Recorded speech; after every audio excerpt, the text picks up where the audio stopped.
Good morning, sons and daughters of God. April 13th, turn minds from the artificial to the natural. Psalms 8, verse 3 and 4 says, When I consider thy heavens, the work of thy fingers, the moon and the stars which thou hast ordained, what is man that thou art mindful of him, and the Son of Man that thou visitest him? God encourages us to contemplate his works in the natural world. He desires that we shall turn our minds from the study of the artificial to the natural. We shall understand this better as we lift up our eyes to the hills of God and contemplate the works which his own hands have created. His hand has molded the hills and balanced them in their position, that they shall not be moved except at his command. The wind, the sun, the rain, the snow, and the ice are all ministers to do his will.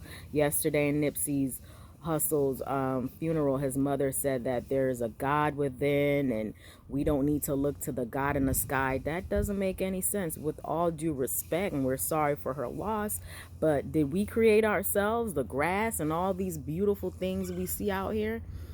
The God within? No, that sounds very poetic, but God is our creator. By the Christian, God's love and benevolence can be seen in every gift from his hands. The beauties of nature are a theme for contemplation. In studying the natural loveliness surrounding us, the mind is carried up through nature to the author of all that is lovely. All the works of God are speaking to our senses, magnifying his power, exalting his wisdom.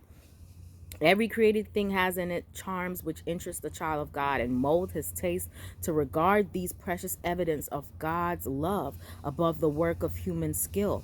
In words of glowing fervor, the prophet magnifies God in his created works.